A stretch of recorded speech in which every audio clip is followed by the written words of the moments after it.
Welcome to the channel. Here, we tell short stories about money, choices, and the quiet decisions that shape our lives. If you enjoy thoughtful stories that are practical and meaningful, subscribe and join us. Now, let's begin.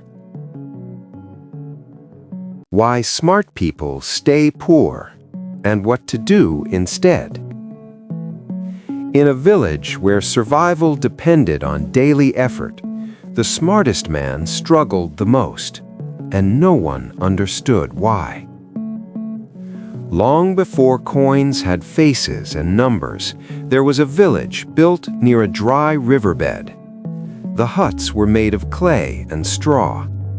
The people lived by their hands. What you carried home at night was what you earned that day. In that village, one boy stood out. He was not the strongest, nor was he the fastest, but he was clever. When elders argued, he listened. When others rushed, he paused. When problems appeared, he saw patterns others missed. The elders noticed.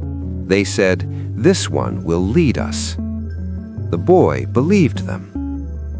As he grew, his mind grew sharper. He could predict weather by watching birds. He knew which soil would fail before the crops died.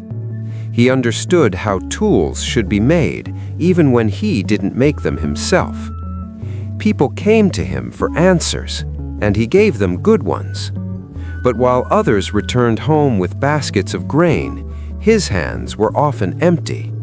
Not because he was lazy, because he was thinking. Each morning, the villagers went to work early. They cut wood. They carried water.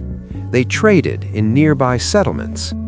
He stayed behind longer than most, watching, planning, waiting for the right moment. Why struggle like them, he thought, when I can find a better way? Seasons passed. The strong built storage huts. The consistent filled clay jars with grain. The clever man had plans, better systems, smarter tools, ideas that would one day change everything. But the plans stayed in his head. He told himself he would act when the design was perfect.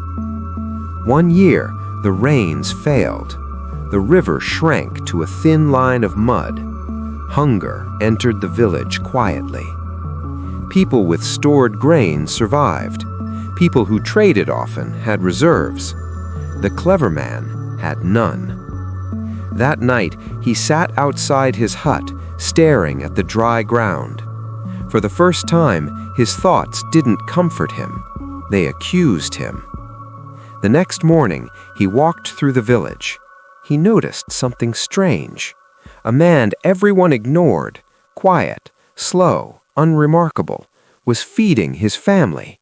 Not because he was smarter, but because season after season he had stored a little grain. Nothing clever, nothing impressive, just repeated effort. The clever man felt something tighten inside him. How can this be, he thought. I understand more than him. But understanding had never filled a jar. Days later, he followed the quiet man. He watched him work. No brilliance, no innovation, just early mornings, simple actions, the same routine again and again. And then the realization came heavy and unavoidable. His intelligence had become a place to hide. While others acted imperfectly, he waited perfectly, and waiting had cost him everything. That night, he burned his old plans, not out of anger, out of clarity. The next season, he did something different. He woke early. He worked with his hands, not because it was efficient, but because it was real. He built simple traps instead of imagining perfect ones, stored small amounts instead of dreaming of abundance, traded early instead of waiting for the best deal. His progress was slow, but it was visible. Years later, the clever man was no longer admired for his ideas. He was respected for his stability. His hut stood firm. His jars were full. His family slept without fear of dry seasons. And the elders, watching quietly, finally understood. Wisdom is not knowing what works. Wisdom is doing what works long enough for it to matter.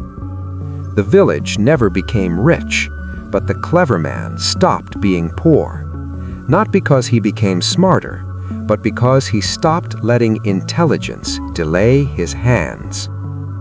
If this village were yours, which man would you become?